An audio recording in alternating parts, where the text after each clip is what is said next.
ஆன C. Joseph Vijay எனும் நான்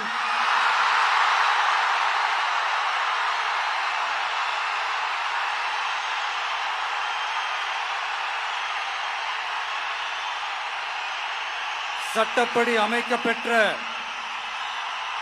இந்திய அரசியல் அமைப்பின்பால் உண்மையான நம்பிக்கையும் மாறா பற்றும் கொண்டிருப்பேன் என்றும்